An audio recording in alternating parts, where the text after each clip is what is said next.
Hi, and welcome to the Digital Discovery Show, brought to you by Navii and Tourism Tribe. My name is Liz. I'm one of the co-founders of Navii and Tourism Tribe, and it's my pleasure to present this program to you today. As usual, we are bringing to you some really interesting business people through this program, and today is no exception, where we're going to introduce you to a beautiful woman called Maria Ulas, who has a jewellery business, both boutique, luxury, retail and manufacturing, and very much leaders in their field out of Melbourne. Now, as is the usual situation, we're going to ask Maria some questions to understand how she's managing in these really tricky times, to say the least, particularly based in Melbourne in the retail sector, through COVID, and also what she's done to adapt. And, you know, this is a woman who really does show the resilience and the creativity to deal with such a difficult situation. I invite you to ask questions and to comment and share your story throughout this episode today, because we'd love to hear from you as well. But before we bring Maria onto the virtual couch, let me tell you a little bit about her, and then we'll ask her to tell you in her own words about her story. But Maria Ulas is the CEO and creative director, also co-founder with her husband of Artelia Jewellery. So Maria has worked alongside her husband within the manufacturing business for over 15 years, and she has led the team in terms of design and marketing of wedding and engagement rings for the Australian jewellery industry. She is the mastermind behind the creative approach that they take to the retail side of their business. But as a jewellery designer, as her trade and CEO, it was always a vision and a series of educational stepping stones, she will explain, that would ultimately lead to the dream of opening a retail space that would become Artelia.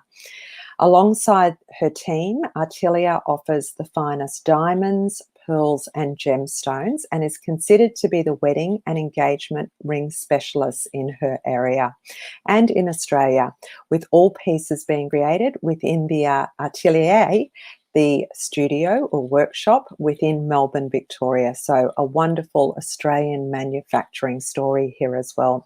Please join us on the virtual couch, Maria. Hi, welcome. Hello, thank you. Thank you for having me. Oh, thank you. Thank you for your time. And imagine as we are creating this episode today, things are picking up in Melbourne, thank goodness, in terms of retail sense. So that's it means that you're taking valuable time out of your business today to join us and share your story. So thank you so much.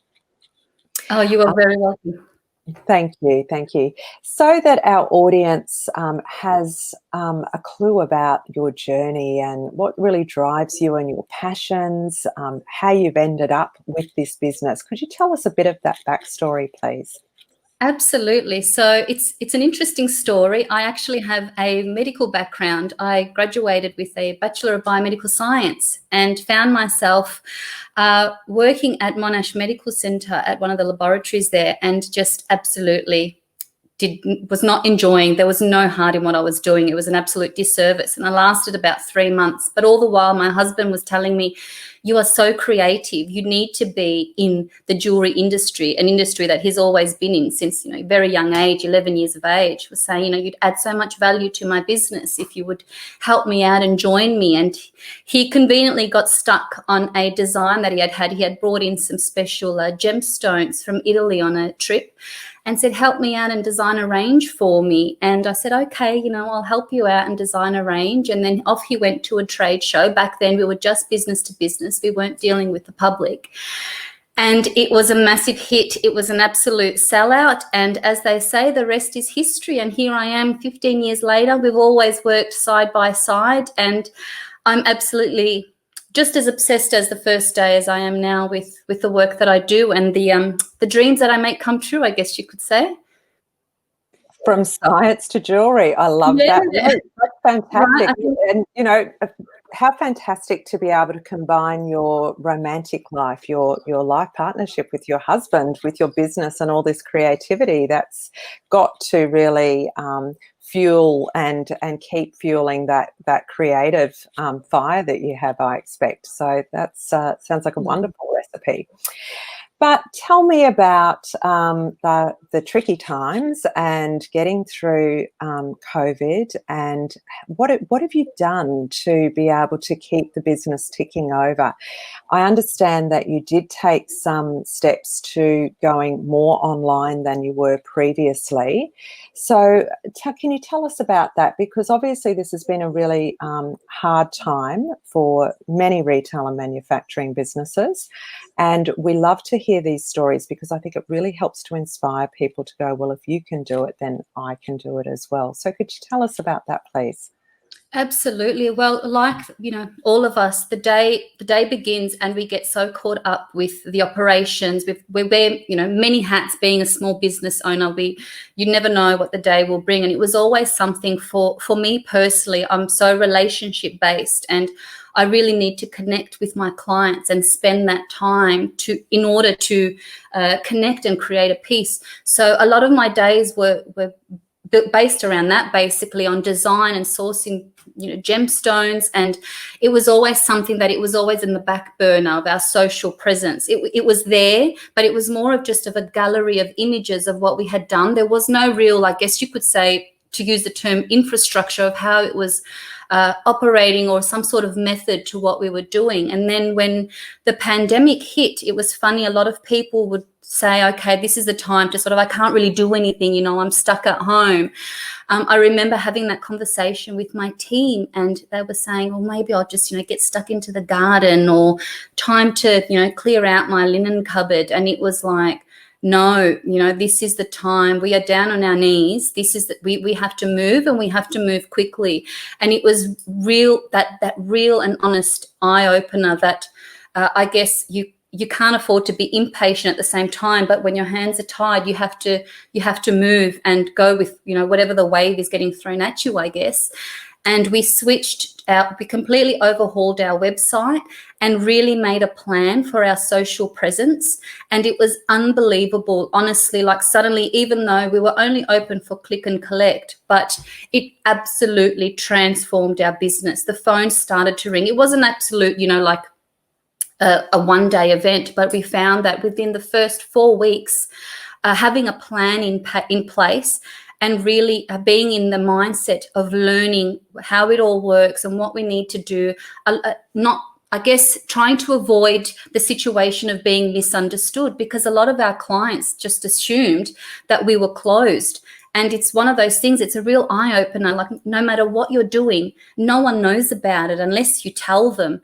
And you have this amazing platform that really became so obvious. Like, it's here ready for you. It's really what you make of it.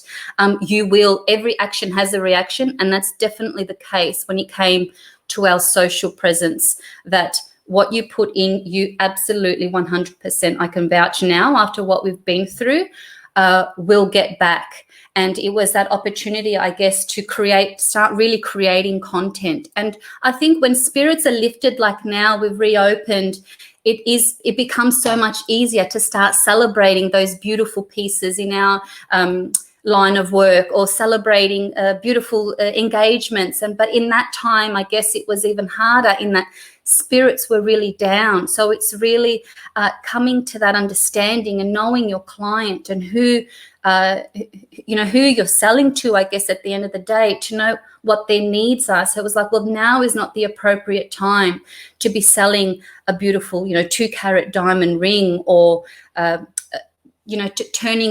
turning the focus away from that and really coming from perhaps an educational point of view. So I started doing just different short videos, under 2 minutes, of educational videos on what an amethyst is, or how to really deep clean your jewelry, which a lot of women, it was hilarious finding out, were really not doing the right thing and taking care of their diamond jewelry especially. And then also just having some light entertainment as well, and really found that engagement was mind-blowing. It just grew from there, and then it sort of evolved into the area of, okay, so what products do you actually have? What would I be able to see with that gemstone? And then from there, it grew even further into making collaborations and connections with other people online that would never have happened otherwise. Like now we're actually selling nationally, whereas before the pandemic, we were only in Melbourne, which for me is amazing. That is such an amazing story, Maria. Yeah. And I love the energy with which you've delivered that as well. Thank you. I'd imagine that you had to sort of draw on all the positivity you could find to launch yourself at that effort and to, you know, really make that a project. And that's what it sounds like to me, that you made going digital a project, and maybe you had the time you didn't have before to be able to sit back and really think about it and plan it and work on it.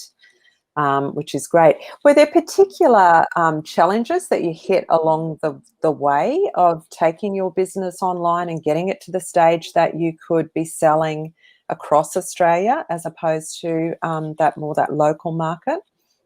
Yeah, absolutely. Well, for me, it was having that translated to our social platform, understanding what we do and solving those problems for our clients. One problem we found was, okay, well, if I want to buy a ring, how will I know my finger size? So we were able to implement disposable ring sizes that we would send out. So it was thinking outside the box of the services that we offer, and also I guess evolving with it too, not just having set in stone, this is our bricks and mortar business and this is the only thing that we do.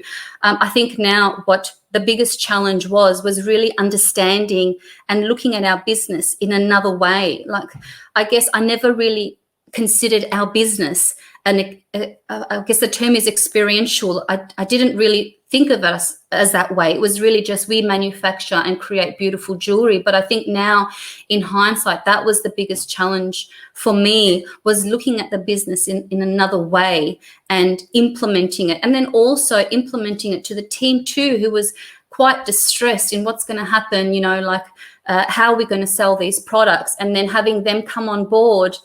Even something as simple as our social messaging, it's 24-hour clock now. So we created a new roster system where we were all available online with our clients. And I guess that reassurance that we will get through this really was the greatest challenge, and that it was working. I guess as a leader, you have to have that confidence, and we always do. Being in business, we're eternal optimists. And I think when you have that, and you have that deep belief, and of course the hard work that goes behind it, I can say from myself, you are guaranteed to succeed in your business. And that was the biggest challenge, I guess, having that translated to the team and then to our clients, having them have the trust that we've earned, that it's fine and it's business as unusual, but the product has not been sacrificed at all.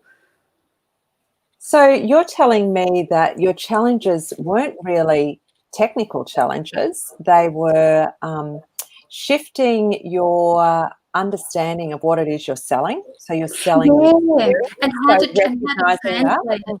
Yeah, exactly. It was so much like, I guess anyone can just post a picture, but it's understanding that that picture tells a story. How do we tell our story now and connect in a way that we were so used to in our boutique in such a traditional manner? How do we still give that love through the internet, through the internet connection now? Yeah. I love it.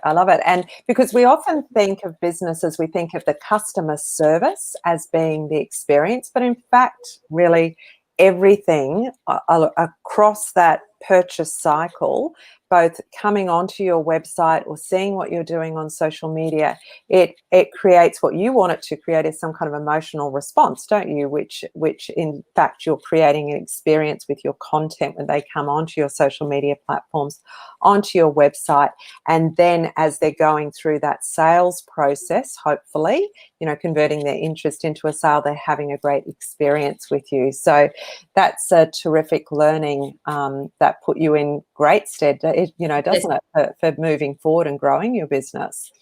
And then you also mentioned about the cultural piece as well. And I understand what you're saying, that when you are either starting a small business or you're a small business owner, you have to have incredible self-belief, don't you? You cannot afford to waste your energy on too much self-doubt. You know, you can't be an egomaniac, but there has to be a really strong self-belief that you will succeed, and you'll try these new things, and if they don't quite work, we'll adjust. That's fine. But being able to be a good leader and communicator to get your team to also feel safe and secure in that belief is so important, isn't it? So, Yes, absolutely. Yeah. Absolutely. And I think it translates even more so now with an online and social presence. Like, you really can't fake it. You have to be honest, and it translates.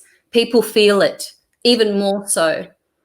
And we could move into a conversation here about being authentic on social media and transparent, and letting that personality of your business and what's really going on behind the scenes come through, because as you say, you can't fake it. Yes. Yep. 100%. It just wouldn't be normal. People wouldn't expect our businesses to not feel any impacts of COVID or not be going through the pains of change, would they? So sharing some of that with our customers can be really beneficial as well. So you're building trust with them, and they know that you're real people in behind there. So some of these new things that you did, you've sort of mentioned a few of them. We've talked about rebuilding the website, a bit more on social.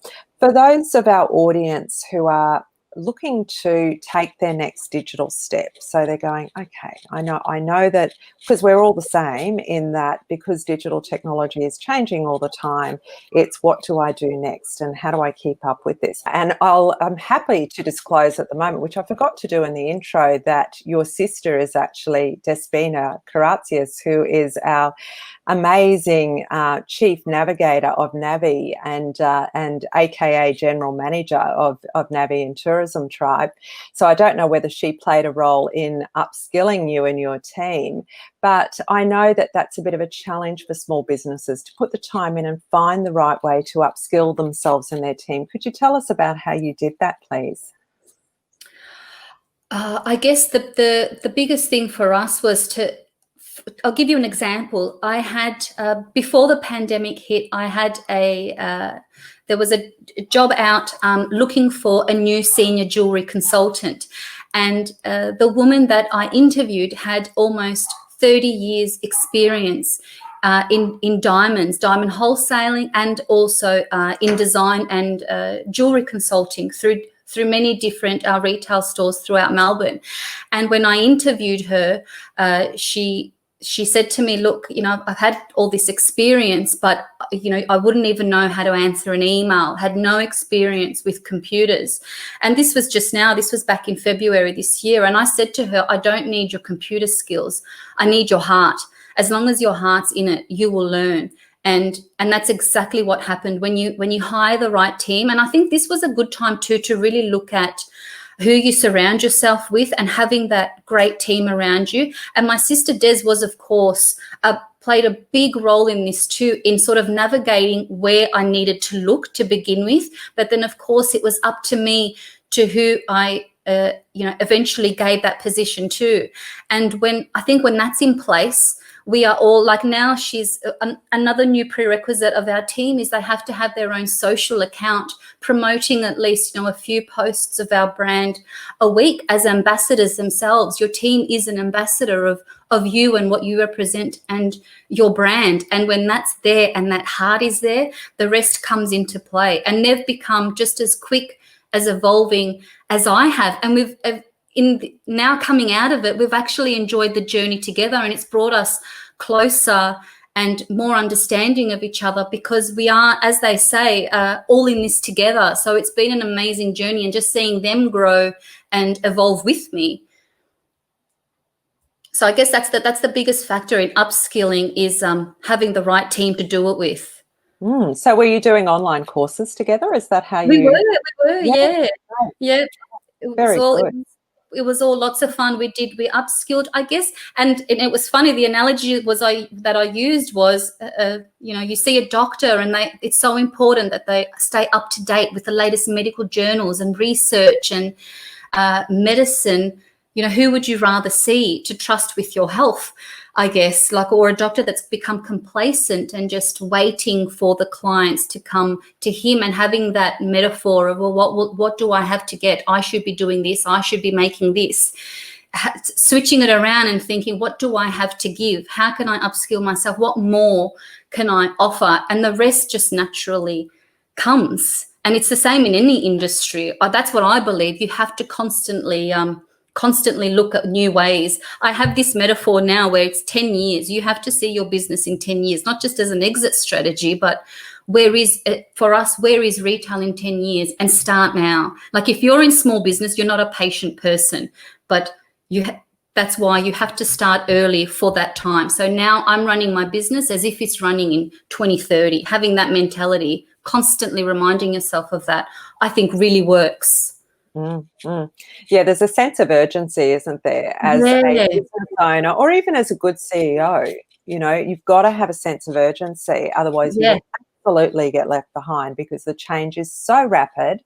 And it's accelerating at a faster rate. And really, if you hadn't have done what you did, you would be that much further behind your market now, because online shopping has gone through the roof. People aren't able to travel, which hurts our tourism sector enormously, as much as they would have. So that will all start to come back, but it'll be a long time, I think, until we see international business.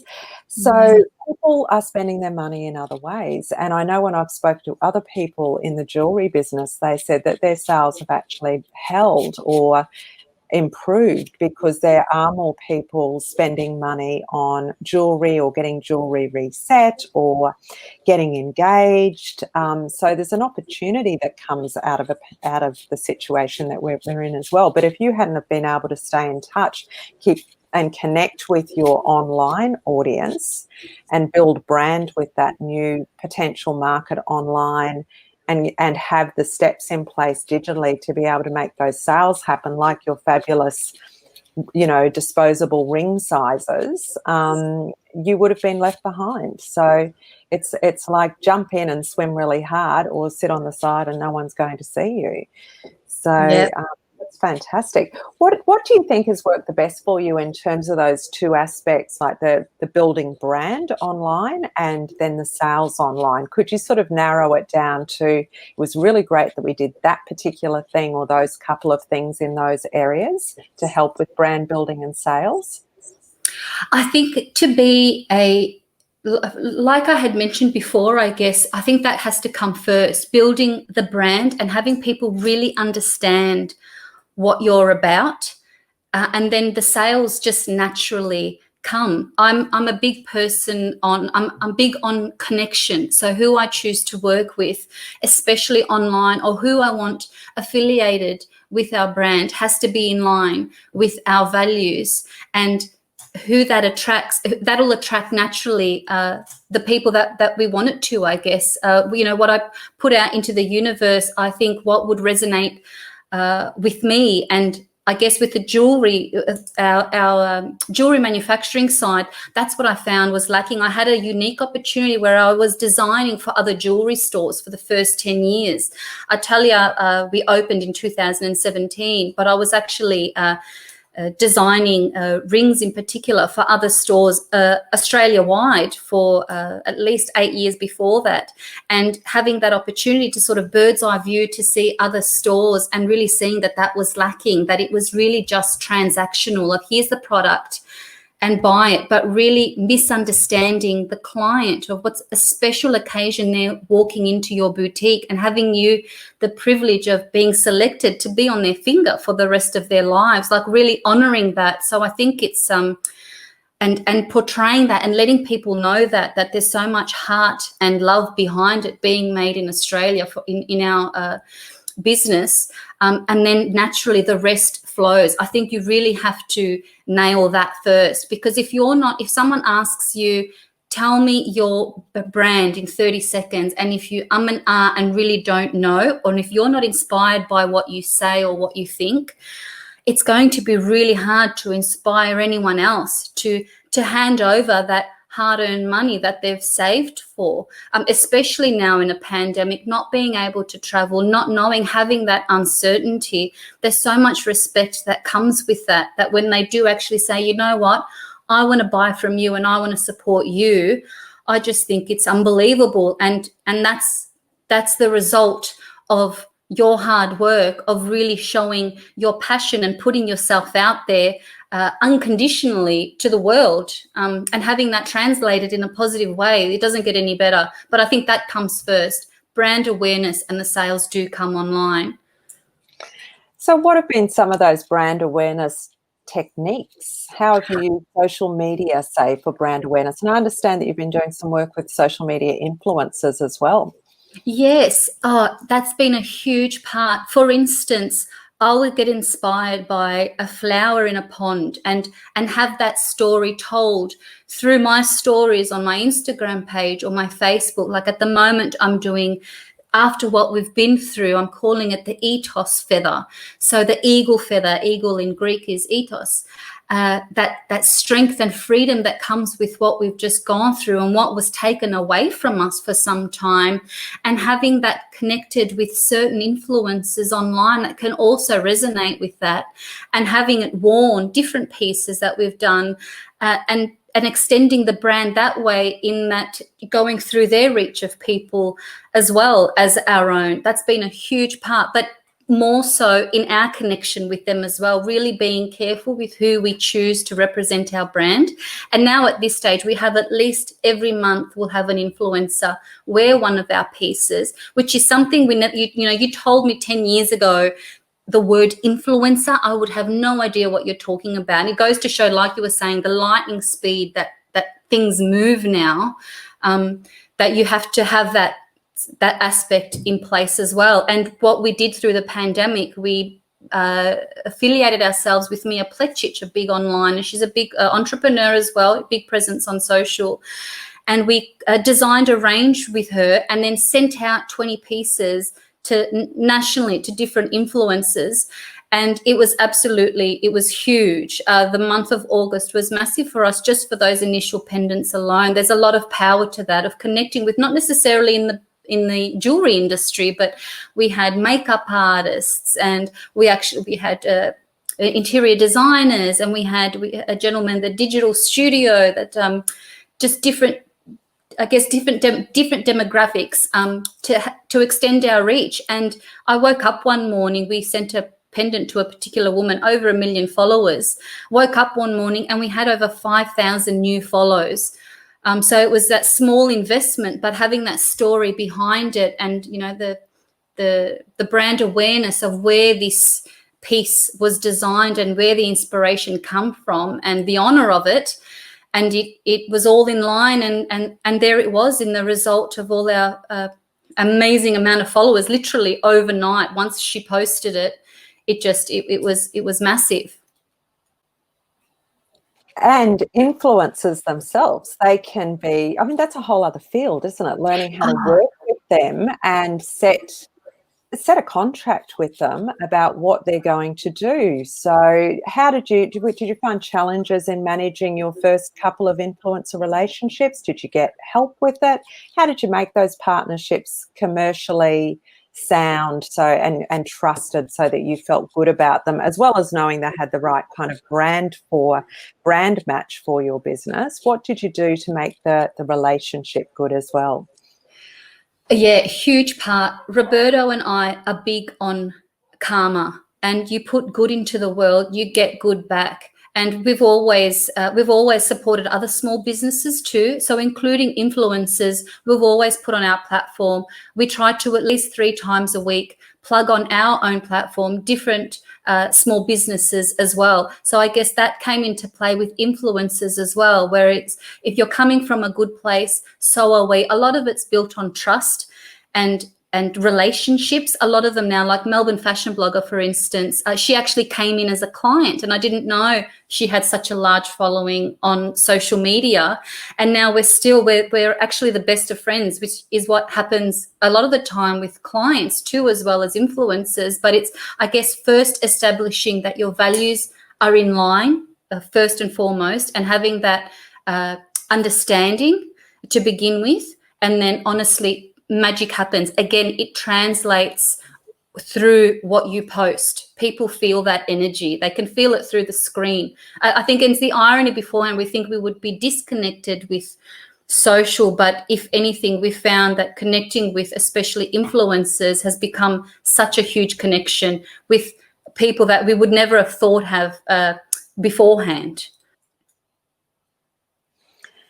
Thank you for that, because I know we do get lots of questions from clients about the value of working with influencers, and I think everything you said, particularly around establishing those values up front, and is there a good match between us as people to work together and brands to work together, that's so important. And I'd say also something that's worked well for you is you were ready to do all of your support in the organic social space, like your stories and other things that you're doing, so that you could sort of follow through and create. You've got that sort of the fertile ground that they're laying for you, and then you can come in behind that and grow that as well. So it all sort of works together, doesn't it? You need this kind of dynamic of forces and energy going on in social media to work with that. How have you taken advantage of Facebook features, like say the Facebook shop feature that's been upgraded in Australia recently? It came down to making it easy for our clients, not making it hard. We've become, things have become so close to our fingertips now. Like, you want to know the weather, you can know it immediately, or what the weather will be next week, for instance. And it's the same thing when it came to Facebook shop.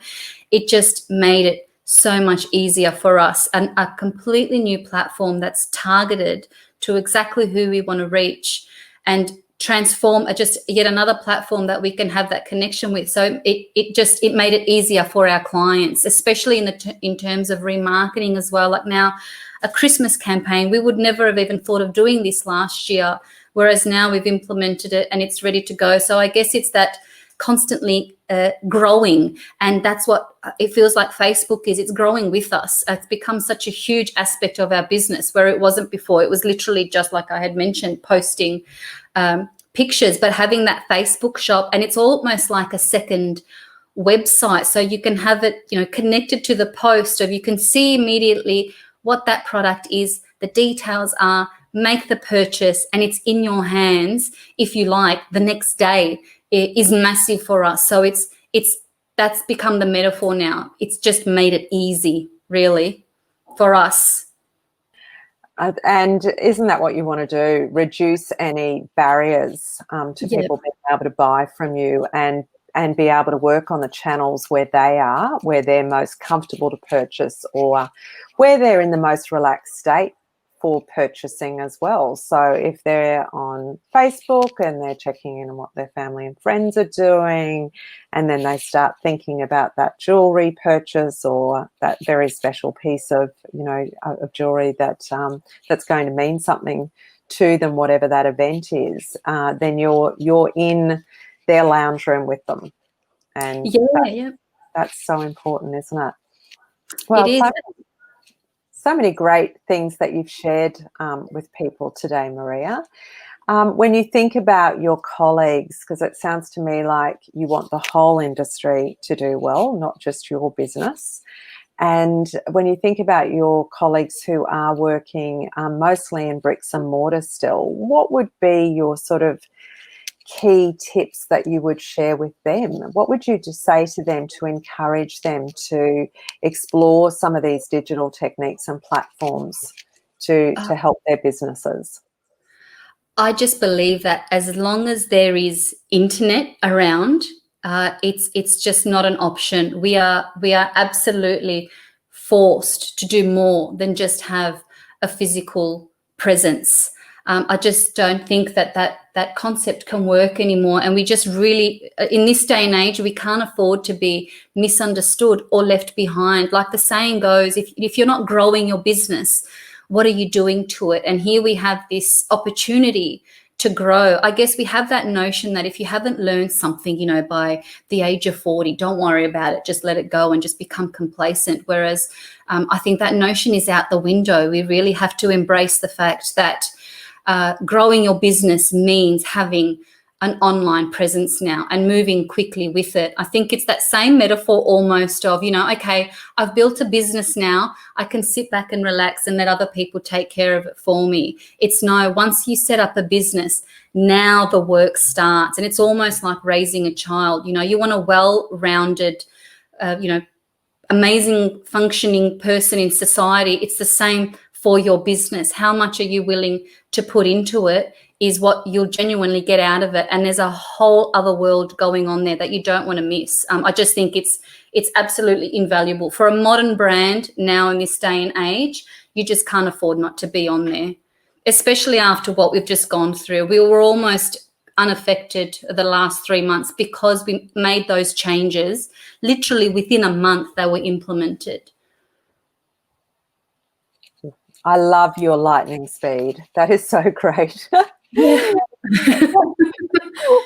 What do you think if you hadn't made these changes and you were just sitting there, you had maybe a very basic website, weren't doing much on social, what would be the first step? What would be that first next step you would say to somebody to do? I think that organic growth, just start an account or start asking the questions. If there's someone around you that you see, and it doesn't even need to be in the same industry, that you see doing really well, reach out to them. And that's exactly what I was doing. I was just absolutely unwavering in the pursuit. Like I was texting people at all times of the night, and people are so willing, you'll be surprised, are so willing to help. So it literally was, I had to learn it first and then make those changes. But I guess that's the first start. And you don't have to even put any money on it at all. It's the consistency that matters. Having the right content to inspire first and getting your story across and showing up every day, whether it's 3-4 times a day, that consistency of content will eventually pay off and people start to pay attention. Your best marketing tool, I guess, at the end of the day, are the clients that you already have as well. So I actually, in that time, even if you haven't started yet a social or online presence, start with having at least a Google, like make sure your business is verified. And I went through and asked my clients for a review, and that even was amazing with our organic presence. Just on Google alone was something that I never thought about beforehand, but was just with talking to other small business owners that gave me that idea. So you have just shared with us, as we get towards this interview and let you get back to doing what you love doing, some really great practical tips for businesses that if they haven't progressed as far as you have at this stage with their online presence, one of the first things they could do is verify and update their Google My Business listing and go to their happy clients and say, would you please leave us a review?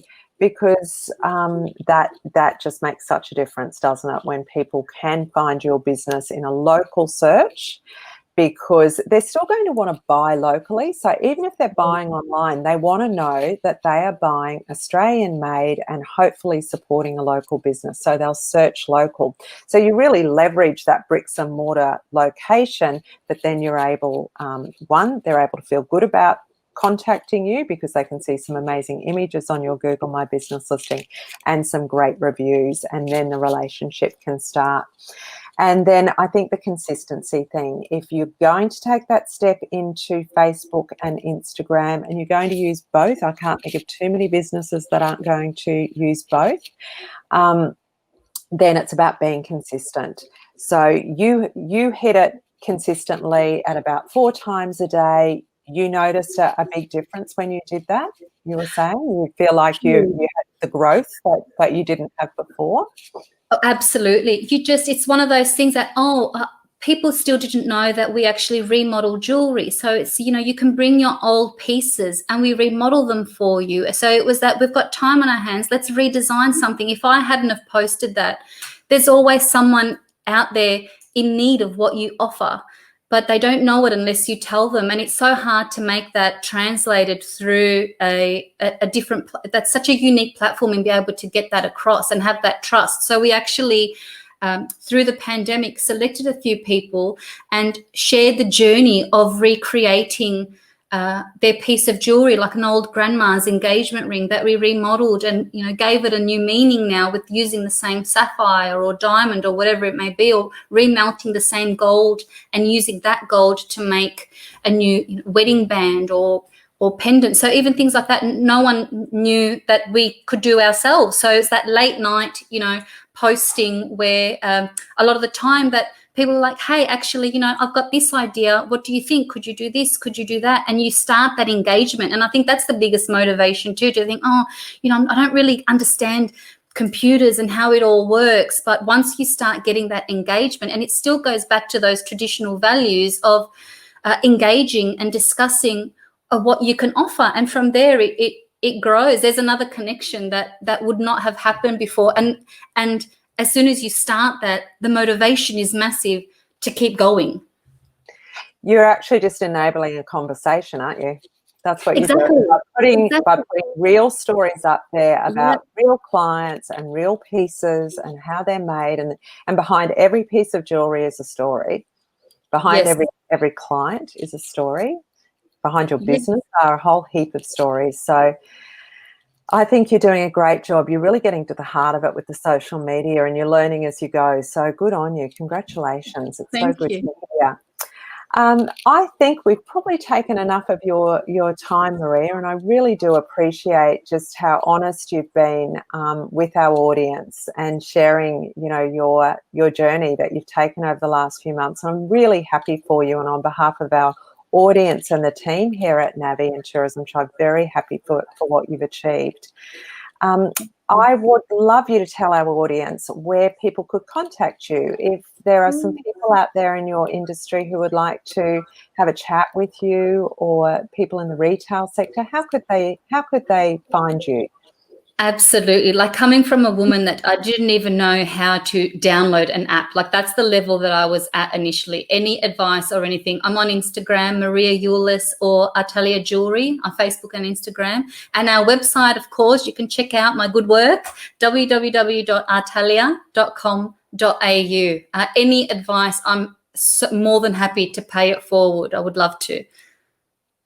Fantastic. And of course, they can follow you on Artelia Jewelry on Instagram as well, or on Facebook too, and see what you're doing there, which is the great thing about social, isn't it? We can see what other businesses are doing and be inspired by them as well. So very good. Absolutely. So, Maria, thank you so much for your time and for sharing your story and your tips. We really appreciate it. And I know that they'll go a long way to making people feel motivated to try some of these things themselves. And we look forward to following your journey. And I just might need to go and see what I need to get for myself now. Thank you, Liz. Thank you, Maria. Bye. Bye.